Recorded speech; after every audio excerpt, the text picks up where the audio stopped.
Sup Shredders, my name is Logan aka Spiderhands, and welcome to an SP Reviews where today we have ourselves a track from an act named 50-something Records featuring Tela Robinson titled Rain on Me. And if we switch over to here and I make the art bigger on the screen, we've got lyrics written by Mark Vieira, music by Jim Vieira and Mark Vieira, produced by Ron Poindexter and Jim Vieira. So we're going to listen through this track from start to finish and we're going to hear what we think.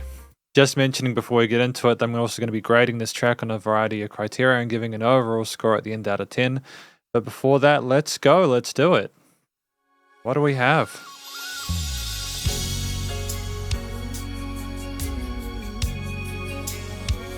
It's gorgeous.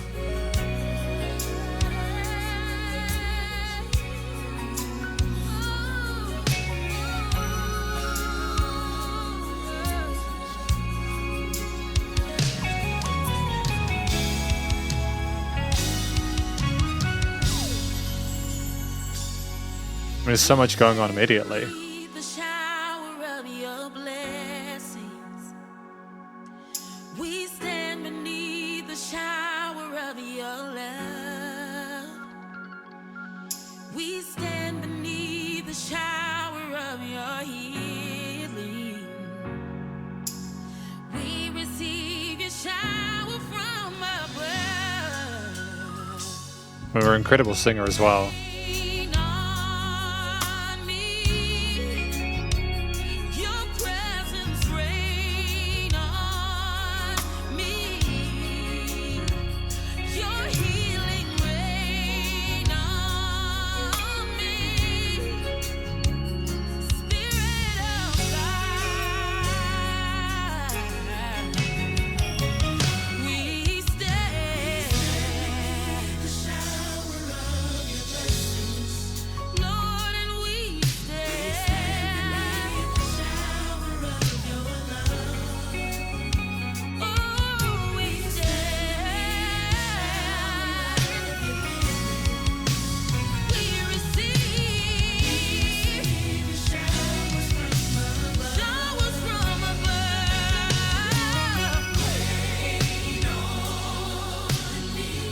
Back to the hook line.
Fantastic glissando there to top it off.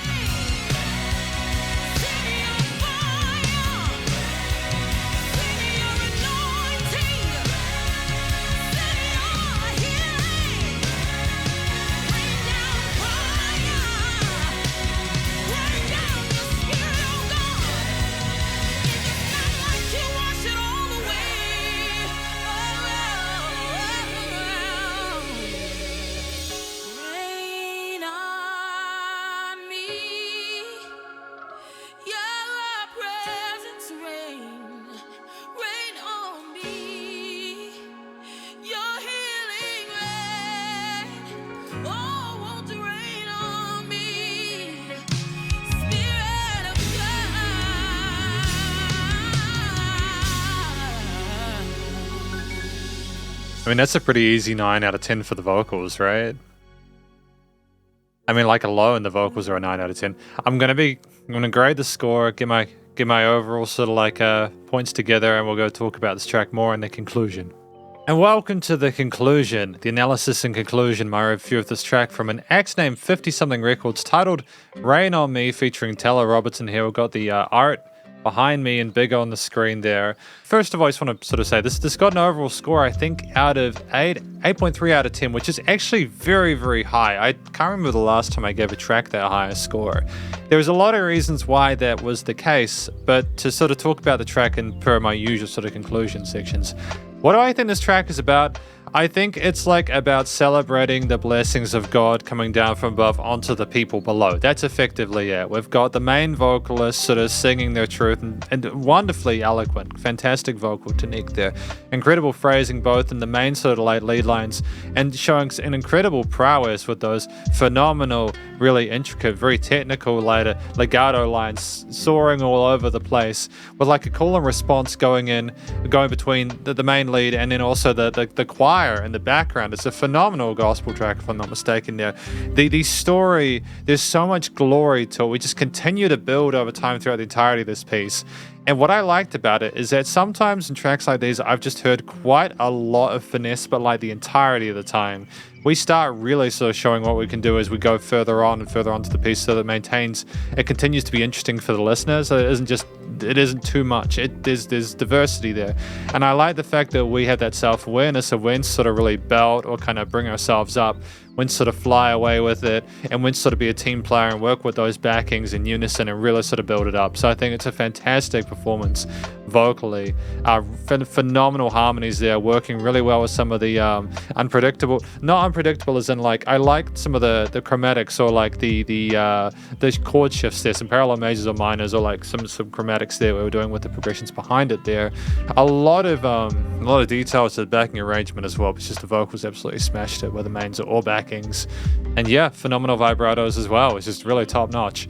So it sounds commercial grade to me on that front. The track itself, 4 minutes 21, is predominantly focal focus there. But that does not mean that we don't have a really wonderful set of instruments in the background, such as the drums, the bass, the lead guitars. I think there was also some keys and maybe even some Moog sort of synthesis in the background as well.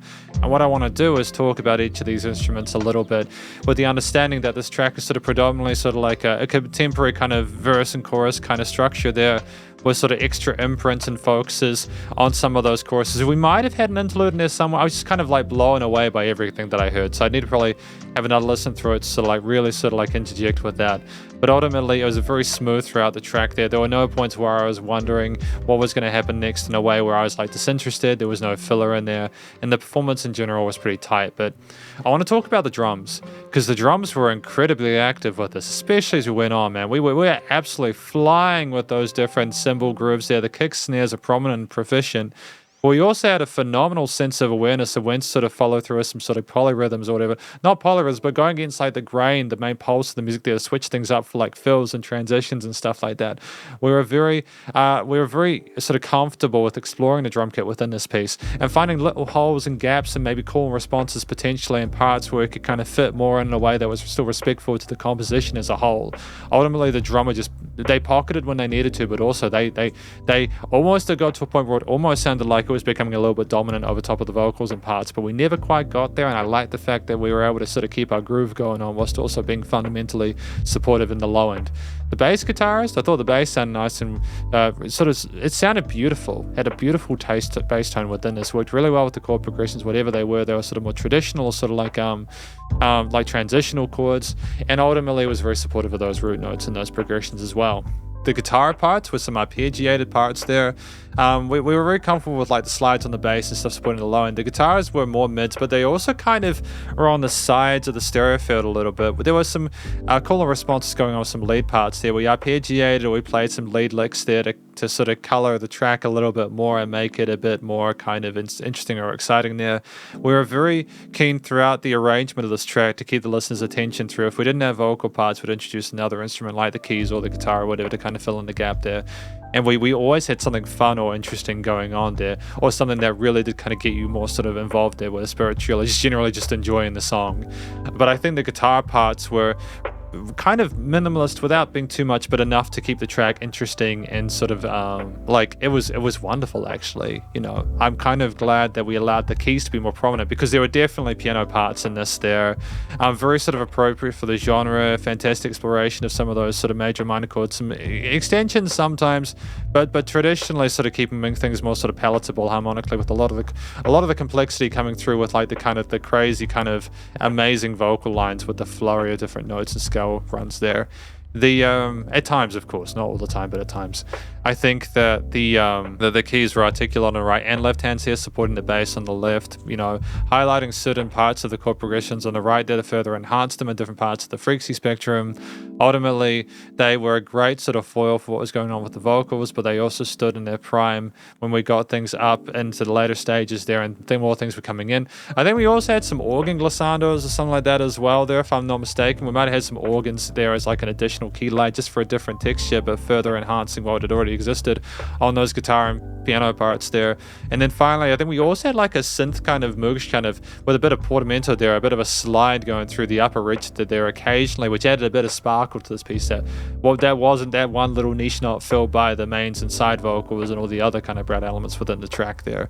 It was a piece where you really have to listen to it to fully kind of get a feel for it and to really sort of like appreciate it. I know it sounds so basic, but it's simply because I'm trying to remember all the stuff that happened to it, and there was just so much that I needed a second listen to really sort of feel it out.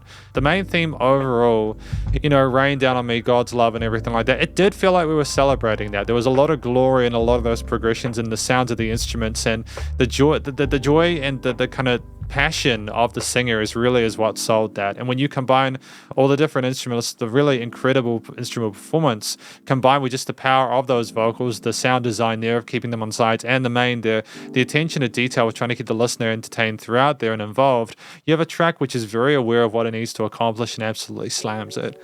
I've got no real complaints about this track at all, the way it was written, the chord choices, the melodies there, the focus on the vocals being the focal point, and that clearly that makes sense because the story is one of the most important parts of this, that sort of appreciation and devotion. Studio recording, mixing and mastering was absolutely commercial grade. Vocals came through clearly with her on the sides. You know, all the sides there. It's quite a tight mix. I don't know if I would have preferred a little bit more dynamic range to it, but I still think that for the power of it, it was totally well done. The things were leveled nicely within the frequency spectrum there, and the mix itself, you know, the guitars, bass, drums, keys, organs, and then the synth parts. Things were on the sides kind of flowing around. You had cool responses from some parts like the keys or like the guitars on the sides there, but the vocals in the center, and you could really sort of like appreciate that and take it in. And it was a fun adventure, and it was nice line without pumping because the bus compression and limiting was handled effectively. This is just a really positive review of this track from an act named 50 Something Records, featuring Tela Robinson, titled Rain on Me, and hopefully you enjoyed it. If you did, please go show us some love via the various social medias and the Spotify page, and stay cool and stay safe, and please remember to support your local musicians and artists at this point in time, as they help more than ever with all the crazy stuff going on in the world. And I will catch you in the next review. Spiderhands out.